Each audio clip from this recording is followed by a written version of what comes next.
The year was 1909.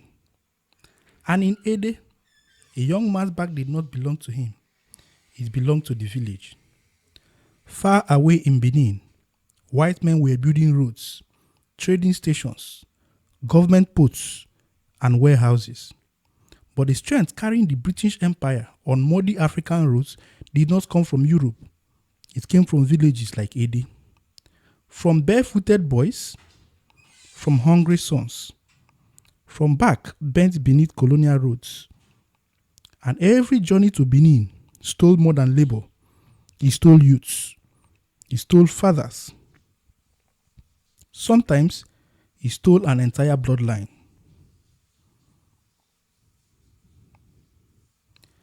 Whenever white men's carrier crew arrived the village, fear spread through Ede like Harmattan fire. Women became quiet. Mothers hid their sons. Fathers stepped away. They stopped playing because everybody knew somebody would be taken. And among all the young men in Ede, the elders always chose Deme because Deme was strong, too strong. The kind of strength that made desperate elders forget compassion. Deme, the village gong exploded across the square. Boom, boom, boom. Women stopped pounding yam immediately. Goats scattered. Children ran indoors. Carrier journey has begun. Carrier again? Yes, they are here again. That evening, the entire village gathered beneath the ancient Nuku tree. The older elder stood with the carved ivory staff. The white man came and asked the elder, "Where are the people that are going with me?" "The white man's load leave for Benin tomorrow," said the interpreter. Silence. Dead silence. Then his eyes found Deme immediately. "You will join them." The crowd nodded, but Deme's chest tightened painfully. Again, he thought. Because his body still remembered the last journey, the swollen feet, the endless rain, the muddy forests, the hunger, the only food he had. In his war chest were mbe, okpo, ori, roasted carefully beside fires, while mosquito fed on his exhausted skin. Men carried giant crates for days beneath brutal sun. Salt, gin, metal, mirrors, boxes they did not own, neither did they know what was inside. For a word, they would never enter. 3 months earlier, Dome watched a carrier boy named Obe collapse inside the river, the river Ethiop. The young man's legs suddenly failed beneath him. He fell face first into mud. "Please," he called. Obe whispered quickly and weakly, "Wait." Nobody stepped in. Nobody stopped. The white overseer only screamed, "Move. I say move." Everybody left Obe, and that was the end of Obe. By sunset, Obe has died, Obe was dead, and Obe was forgotten. And the carrier line kept walking. Nobody looked back. Something inside Deme finally broke. Slowly, Deme shook his head. The square froze instantly. "What did you say?" the elder asked quietly. Deme swallowed hard. "I will not go," he said. One elder spat angrily at Deme. "This generation has become useless." Another shouted, "Lazy boy," just like his dead father. A younger man laughed loudly. Maybe Benin Road has turned Deme into a woman. The crowd exploded with ugly laughter. Then suddenly, whap! The oldest elder slapped him violently. You disgrace us. You disgrace Ede. From today, nobody in Ede would help this boy. Mark my word.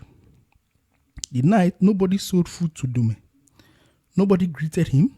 Children followed him through muddy paths, singing, "Career run away, career run away, coward, coward, career run away, coward, coward." His younger sister stared at him fearfully and said, "Brother, will they really leave us alone?" Then suddenly, the little girl began coughing badly. Deep cough, very deep cough, violent, painful. Blood appeared at the edge of her lips. They may rush outside desperately. "Please," he knocked from compound to compound. "My sister is dying." Doors closed. People turned away. One woman whispered, "The elders has warned us. Nobody should help them." Another man spat beside him. "Let your pride save her." By midnight, his sister's breathing has become very weak. Then suddenly, the little girl whispered softly, "Brother, don't go to the white man again. Don't carry for them again." Tears flooded Deme. His eyes was welled with so much tears, and instantly the sister asked again, "Promise me." Deme broke down completely. "I promise," he said. Just before sunrise, the little girl died in her mother's arm. Silence swallowed him. Outside, rain kept falling softly on Ede, but inside Deme, something hardened forever. Not hatred, not revenge, purpose. Deme noticed something strange. His mother's wrapper was missing. Beneath her sleeping mat sat a tiny clothes purse. Coins, very few, but enough to begin a journey. His mother had secretly sold her only good wrapper for him. Before sunrise, Deme left Ede alone. No farewell, no drums, only rain, mud, and insult following him through darkness. Runaway carrier, coward, the children who saw him chanted. One evening, while roasting his last piece of ori beside a roadside fire, he suddenly heard singing, "Carrier men, carrier men, carrier men." Then he saw Ogaga, thin, broken, shoulders bleeding from heavy loads. "You escaped." They stood stolidly and watched them. The line of carrier men were leaving Ede again. "Leave that road." Ogaga laughed weakly at him. With what courage, Deme thought. When Deme finally reached Utu, hunger nearly finished him. For 3 days, he worked on farms like a haunted man, cutting bush, clearing every available space he was asked to clear, burning roots, lifting logs beneath brutal sun. His palm tore open completely, bleeding. But he never saw this blood as punishment. He saw them as the pride of survivor. The next morning, buru, buru, buru, buru, buru, buru, buru, buru, buru. That was the sound of a giant gunguru lorry appearing. Then, the person he worked for the past 3 days told him, "Gunguru is here. The lorry has come to take you to Sapele. This is your pay. Go and join them." A giant gongoro lorry appeared, coughing smoke like thunder. Sapele, Sapele, men clung to each side. Besides were goods and baskets, and everywhere the merchants could load. Deme climbed inside immediately. Hours later, he saw it. Sapele. Rubber trees were there. Rubber trees stretching endlessly. Workers everywhere. It was Sapele Rubber Estates. Colonial buildings rise beside smoke. For the first time in his life, Deme saw another future. Not survivor.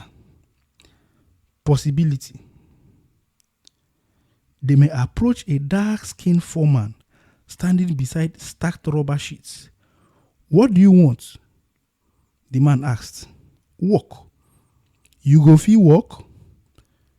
The man asked Deme. Deme smiled, but bitterly. I survived 5 career journeys to Benin. The foreman nodded slowly. And so? So I can do this work. It is not something I cannot do.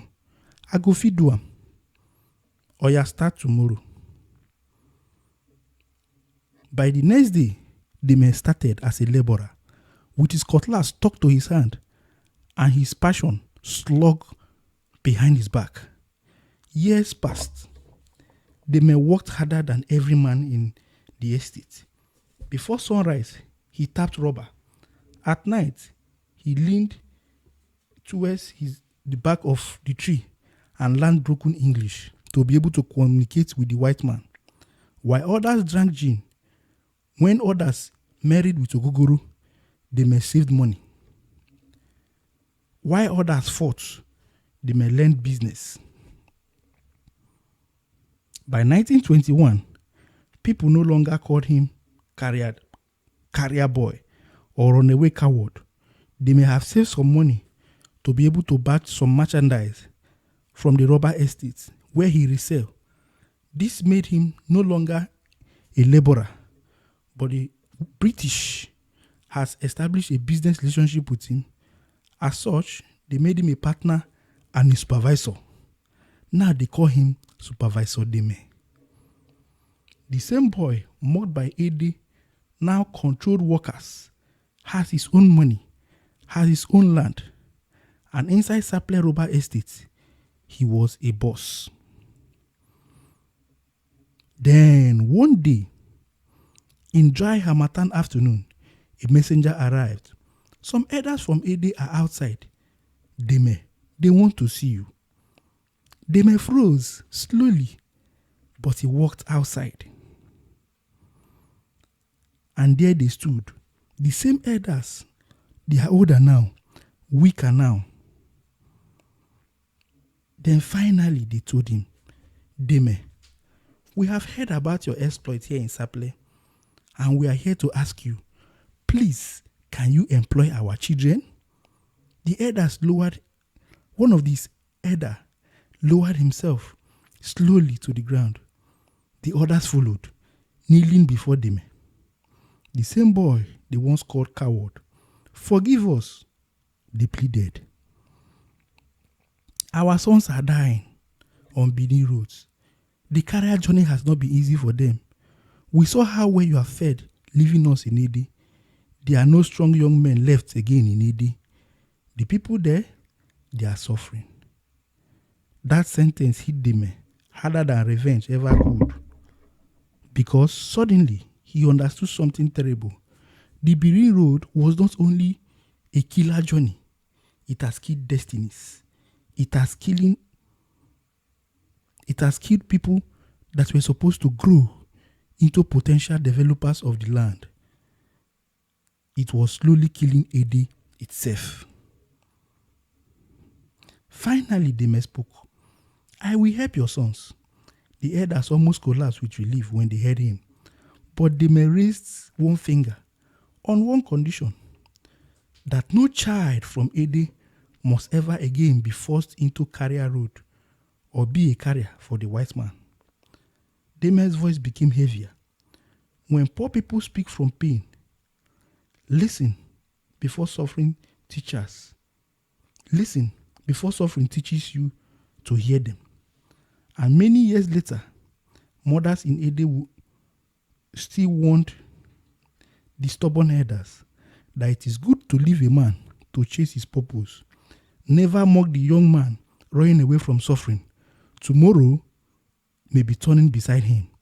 The people who take it today will always bring back tomorrow in a better place. Fortune indeed favors the bold. Thank you for listening. See you on the next one.